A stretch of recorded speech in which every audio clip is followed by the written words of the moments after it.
Come on in. Hey, John. Nice to meet you. Nice to meet you. My name's Ben. Ben, nice to meet you, sir.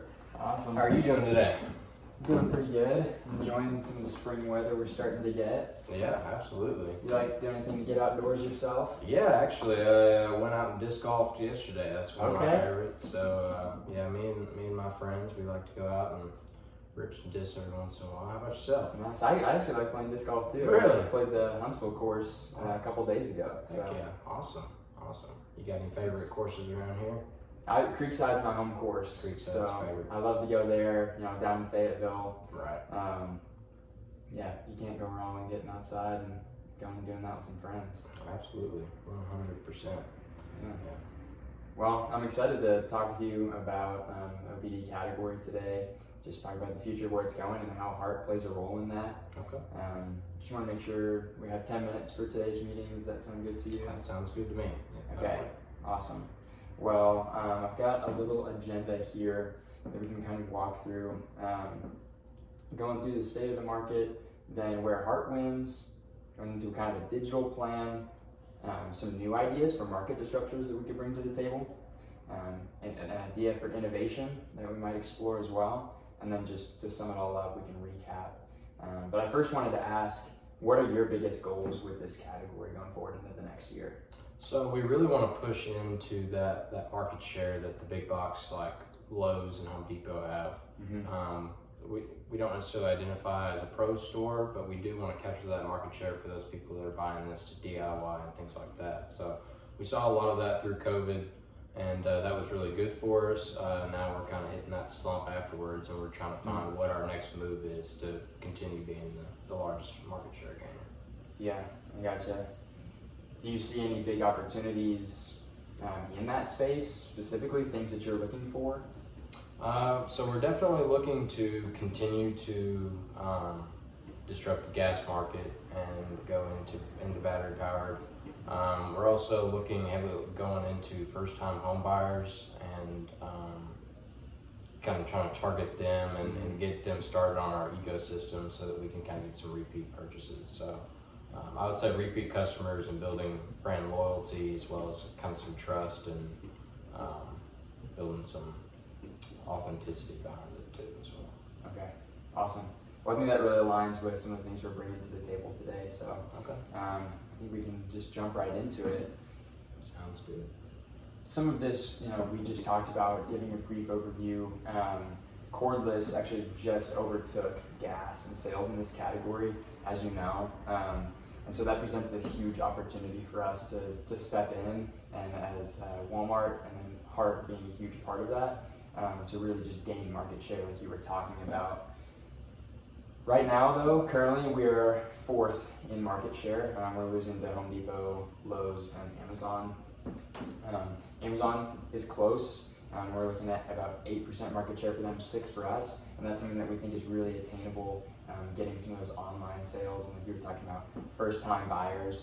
Home Depot's coming in really strong with that Ryobi brand, and so that's something that we're striving to eventually get to.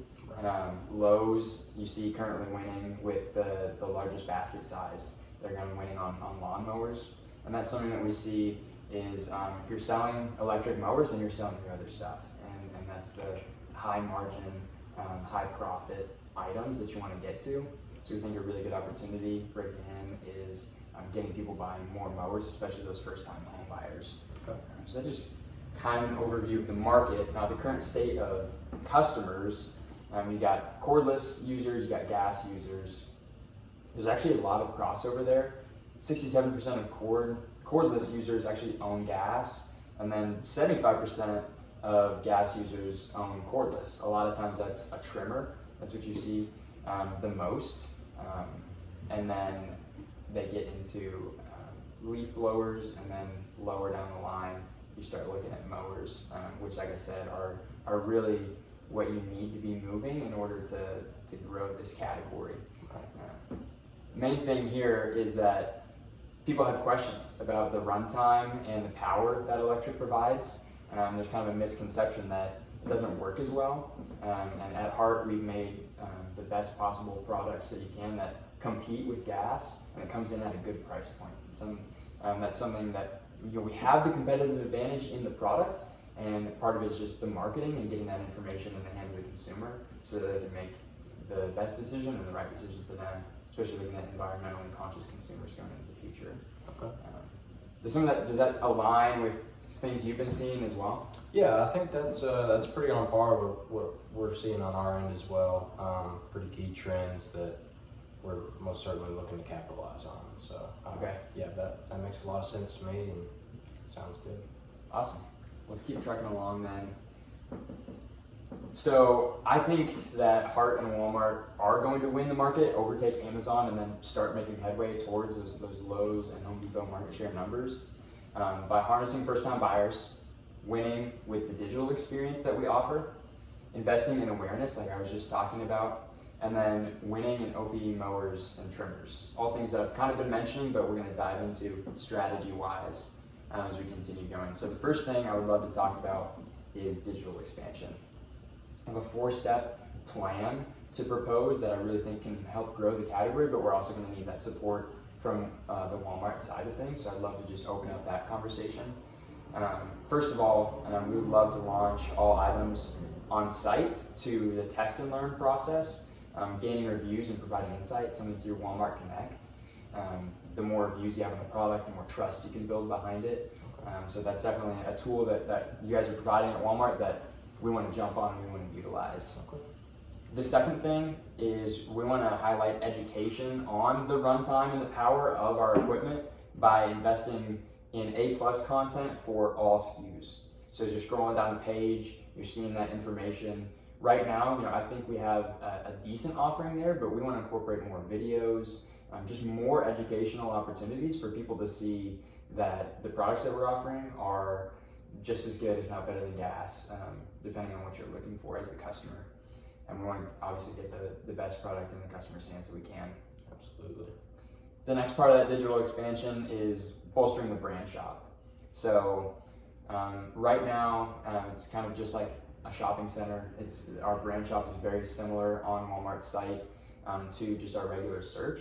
We would love to disrupt that space by coming in with different categories that really lead customers down a path, kind of incorporating customer decision trees into our brand site. So being able to click on that site right out of the product, for me at least when I'm shopping, it shows the credibility of the brand. Right. And so incorporating categories like getting started, we talk about those first time buyers, and you're seeing that, it's just an easy place to click, and it shrinks your selection a lot, and it funnels them towards the mowers and the trimmers that we're trying to really push. You also have a section for the small lawn, or my personal favorite, lawn care legend. Somebody who's getting out there and they're experiencing their lawn care and they're just looking to upgrade, and that's where we have some of those high margin products we're going to push in that area. So yeah. And then the very last thing is I want all items carried in store available for online pickup and delivery. I think that's going to be crucial for us taking over that market share from Amazon. Their big thing is quick service. That's something that we talk about offering with Walmart, but that's one thing, an ask that I bring today is that possible to do that with all of our products? And maybe we can get more into that at the end. Right. But all products need to be available through online pickup and delivery. Interesting. Okay. So on top of that, I would like to propose more Walmart Connect investment. What Hart needs from you is premium placement during the peak holiday season. So we're talking pre-spring, tax season, and then specifically the summer months, looking at Memorial Day, Father's Day, and 4th of July. We're going to be planning to invest heavily. We budgeted this year to invest more heavily in Walmart Connect, but we need to know that we're going to get a return on our investment with premium placement on those ads. Gotcha. And then along with that is rollbacks. So potentially doing some 90-day participation where it's 10% off, 15% off, really getting those first-time buyers in the door. Once they have a 40-volt battery, they're much more likely to buy other accessories that are bringing in those margin and that profit. So I propose that we actually do that this year, Memorial Day to the 4th of July, to really capitalize on getting more customers in the door and building that brand loyalty. Okay. How does that sound to you? Yeah, that's really interesting because we've been talking about that, kicking around rollbacks and stuff like that. So it's really interesting that you bring that to the table. I like that proposal you got. Awesome. Well, the last thing with marketing before we move on is just really doing an off-site marketing push as well. Obviously, we're selling exclusively in Walmart, but we want the most information to be accessible to all of our customers. And so we got Instagram Reels, TikTok, YouTube, all things that we're looking at. You see a couple of examples here. And I just want to let you know basically that we're going to continue to invest in that heavily. Now, I think I'm really excited to bring to the table today is some market disruption by providing value through some bundles. Okay. So currently there's no bundle that incorporates a mower and a trimmer and a blower and batteries. Everything that you need is a one-stop shop, and that's something I think we can bring at a price that's affordable to the customer. We're proposing that comes in at $599 price right up front, and it's basically one-stop shop for those first-time buyers. So this would be a brand new thing that we'd be rolling out and testing, and I'd love to collaborate with you on.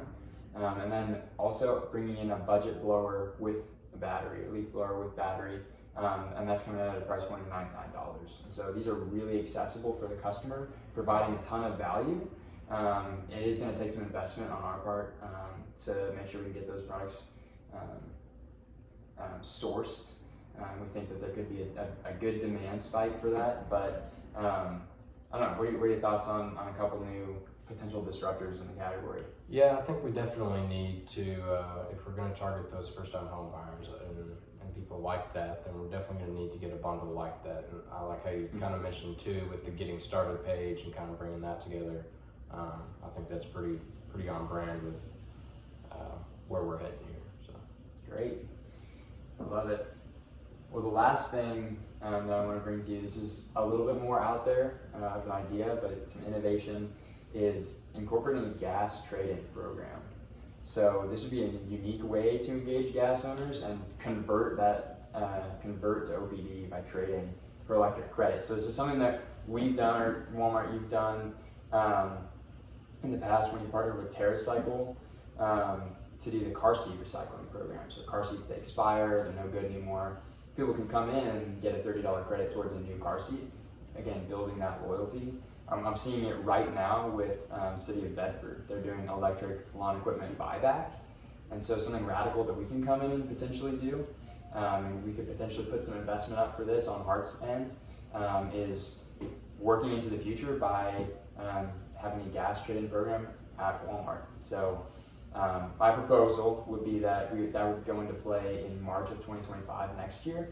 I think that could really bring in a lot of customers. It's obviously going to take investment, but it also plays into Walmart's commitment to sustainability. And I know I'm seeing Doug doing a lot of things with that, and so we want to keep moving forward in that direction. I think this could be a radical way to do so. yeah.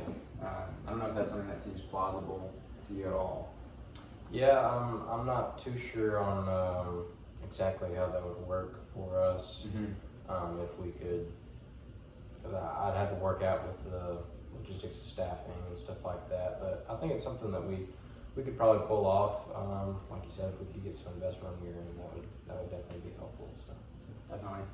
Yeah, we can definitely set up a future meeting to talk specifics on that. Just kind of presenting the idea right now. Yeah. With the short time that we have, but finishing up here. I just have proposed agreements. On our end, we're wanting to grow 70% year over year. It's an aggressive goal, but I think it's what's going to help push us past Amazon. So that's a goal that I would love to get your input on. And then we are increasing that innovation with potential to have the $99 blower and then the $600 full solution bundle. We would love to get your commitment on that. OPD availability, online pickup and delivery, that's just something that I think is a must in overtaking Amazon in this space. And then peak site placement. If we're looking to grow 70% year over year, then we're going to have that site placement and that kind of promise from you as our partner going into the holidays. And so, are those things that you think we can align on? Potentially. How about you just leave this here with me and I'll check it out and get back to you. Well, I mean, we got this time set aside now. I really think it'd be a good idea if we could confirm a couple of these things, and then we can of course set up another meeting. But I would love to get that confirmation from you now, if possible. I think I can commit to that. Yeah. I think it's. Yeah, I think we can go ahead and go forward with this partnership. And obviously, if we have any problems, then we can discuss them in the future. But Okay. I like what you have here, and I think it's got some real potential. I just was kind of caught up on some of the specifics, but I think we can go ahead with it. Yeah. If there's anything specific that you're worried about, I'd love to continue talking with you about that. If we set up a Zoom meeting next week for some time, I know that you're meeting with a lot of people. Yeah. I'd love to get some of this stuff started. Yeah, that sounds good to me. I think I'm free on Wednesday next week. Okay. Do you have a time in there that would work for you? Yeah, I think Wednesday at 2. Wednesday at 2? Yeah, does that work for you? Yeah, that works for me. We can do that. Okay. Sounds good. Well, I certainly appreciate you, Ben. Yeah, I'll send this deck over your way. You can show it to your colleagues, and Okay. excited to get working on some of these initiatives. Sounds good. All right. Thank you, sir. All right. Nicely done. Pretty good.